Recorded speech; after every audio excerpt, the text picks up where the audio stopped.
နေ့တင်ပြချက်ကတော့ရောင်းယူနဲ့ပတ်သက်တဲ့အကြောင်းအခုလက်ရှိကာလမှာလေအတွေ့များနေတဲ့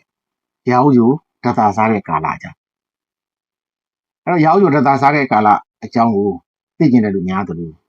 သိကျင်တသာစားတဲ့ကာလအကြောင်းကိုလည်းသိကျင်တဲ့လူများဒါပေမဲ့အခုဒီမှာတော့နော်ရောင်းယူတသာစားတဲ့ကာလအကြောင်းကိုတင်ပြမယ်အဲ့တော့ရောင်းယူတသာစားတဲ့ကာလမှာနံပါတ်1အချက်ကရောင်းယူရဲ့သဘော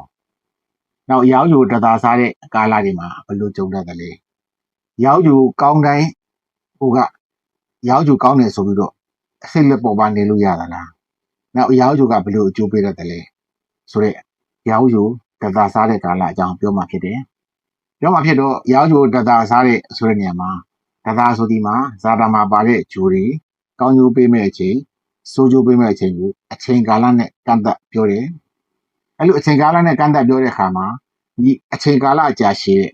6နှစ်9နှစ်16နှစ်18နှစ်18နှစ်အနှစ်20ဆိုတဲ့ကာလရှိတဲ့တသာကြီးသူနဲ့ပတ်သက်လို့ပြောမှာ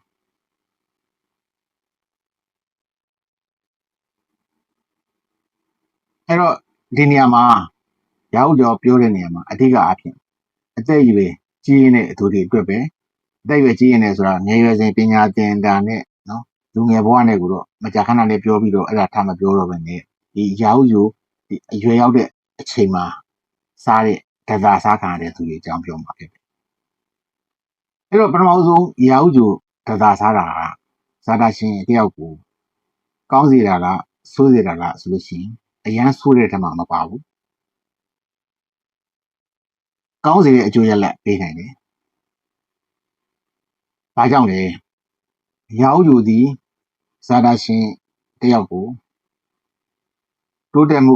အောင်မြင်မှုငွေကြေးချမ်းသာမှုကိုပေးစွမ်းနိုင်တယ်ပေးစွမ်းတဲ့နေရာမှာ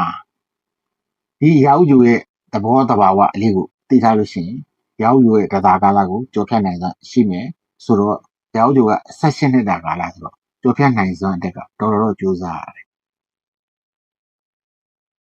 အဲ့တော့ရောင်းယူသည်ဇာတာမှာသူကတော့ကောင်းမွန်တဲ့အိမ်ဒီမှာရှိတယ်လို့သတ်မှတ်လိုက်မယ်ကောင်းမွန်တဲ့ရှိတယ်ဆိုတော့အိမ်တွေကတော့အယူဆအကွဲလဲချက်တွေတော့ရှိတာပေါ့နော်မှာဖြင့်ရောင်းယူကိုရက်တည်တဲ့နေရာတွေက3တန်း6တန်း10တန်း17တန်းကာလဒီမှာရှိတယ်ဆိုရင်ကောင်းတယ်လို့လည်းသတ်မှတ်တာရှိတယ်ဒါပေမဲ့တသာနဲ့ပတ်သက်လို့ဟောပြောတဲ့အခါကျတော့ရောင်းယူတည်တယ်သူသတ်မှတ်ထားတဲ့တခြားအချက်တွေနဲ့ကိုက်ညီတယ်ဆိုလို့ရှိရင်ကောင်းမွန်တာရှိတယ်သို့တော့ရောင်းယူနဲ့ပတ်သက်တဲ့ရက်တည်ရနေရာကိုတော့နေရာ3-4ခုလောက်မှတ်ထားမယ်ဆိုလို့ရှိရင်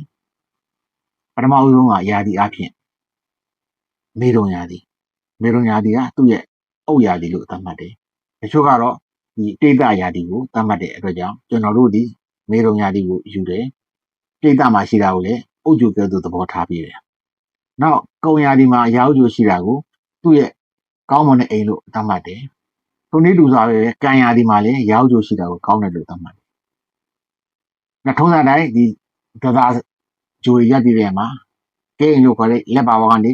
တန်း4တန်း9တန်း10တန်းလို့ခေါ်တဲ့အိမ်တွေနောက်သူကောနာအိမ်လို့ခေါ်တဲ့9တန်း9တန်းအိမ်တွေတတ်မှတ်ပြီးမယ်အဲ့ဒီမှာ9တန်းဘာဝမှာ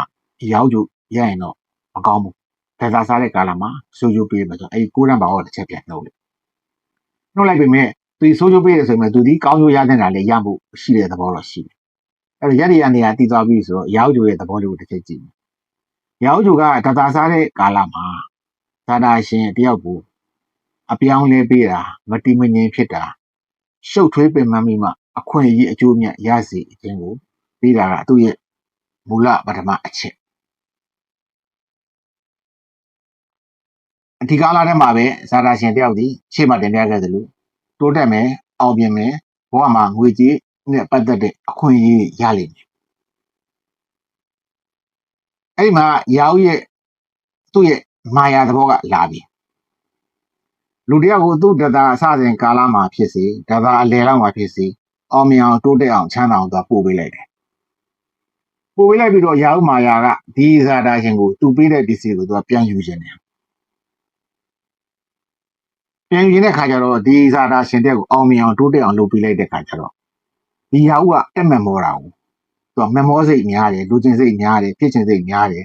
အရန်ချမ်းသာခြင်းနဲ့အရန်တိုးတက်ခြင်းနဲ့ဆိုတဲ့စိတ်တွေအရန်ပေါ်တယ်နောက်မိမဆိုတဲ့မိမလူချင်းနဲ့ကြီးစားလူချင်းနဲ့သို့မဟုတ်အိမ်အောင်ရှိပြီးသားဆိုနောက်အိမ်အောင်ပြုခြင်းနဲ့ဆိုတဲ့စိတ်တွေကိုသူကပေးစေတယ်ပြီးတော့ဒီလူအောင်မြင်အောင်လုပ်လာတဲ့အခါမှာတိုးတက်မှုအောင်မြင်မှုငွေကြေးပိုင်ဆိုင်မှုတွေရလာတဲ့အခါကျတော့သူ့ကိုဘဝင်မြင့်အောင်မြှောက်ပေးလိုက်တယ်အောက်ခြေလွတ်အောင်လုပ်ပေးလိုက်တယ်အဲ့တော့လူကကိုယ့်ကိုယ်အထင်ကြီးတယ်ဘဝင်မြင့်နဲ့အောက်ခြေလွတ်လာပြီဆိုလို့ရှိရင်ဆုံးဖြတ်ချက်မှားမယ်လမ်းရွေးတာမှာဆုံးဖြတ်ချက်မှားလမ်းရွေးတာမှားလို့ရှိရင်ဆုံးဖြတ်ချက်အမှားတိုင်းသွားရင်ကြမယ်လမ်းရွေးမှားလို့ရှိရင်အမှားတွေ့မယ်အဲ့ခါမှာဒီရောက်တာကသူပေးတယ်သူအကုန်လုံးသူပြန်ယူလိုက်အဲ့တော့ဒီဇာတာရှင်ကရောက်တာကုန်းတဲ့အချိန်မှာတို့ရင်ဖြစ်တဲ့လူလည်းရှိမယ်အနှဲငယ်ကြံတဲ့လူလည်းရှိမယ်လုံးဝမကြံတော့ဘဲနဲ့ဘဝမှာတိတ်ကပြန်စားရလူလည်းရှိတယ်များသောအားဖြင့်ရောက်တာမှာချမ်းသာသလိုအိမ်အောင်နဲ့ကြားတတ်ကြတယ်အိမ်အောင်ကြားတတ်သလိုနောက်အိမ်အောင်နဲ့ထပ်ပြုတတ်ကြတယ်နောက်အိမ်အောင်ပြုတတ်သလိုကို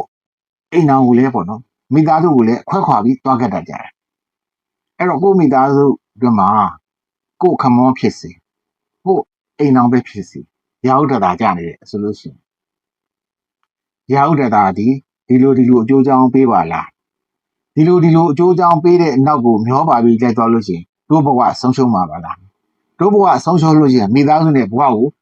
တိတ်ကပြန်စားမယ်အချိန်မှာအသက်အရွယ်က18နှစ်နော်18နှစ်ဆိုတော့အသက်30လောက်ကိုလူက18နှစ်ကြာပြီဆိုရင်48နှစ်ဖြစ်သွားပြီအသက်40သမားက18နှစ်ဆို58နှစ်ဖြစ်သွားအားရင်ကုန်ခန်းနေပြီဘဝမှာတိတ်ကပြန်စားပြီးထူထောင်တော်မှအရင်တိုင်းပြန်မရနိုင်တော့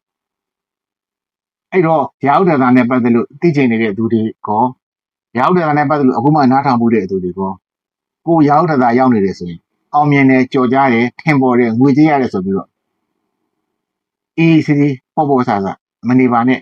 ကိုမိသားစုထဲမှာကိုညီကိုမောင်နှမထဲမှာကိုဇနီးမှာကိုအိမ်တော်ဘက်မှာဒီလိုရောက်တာကြာနေတယ်ဆိုလို့ရှိရင်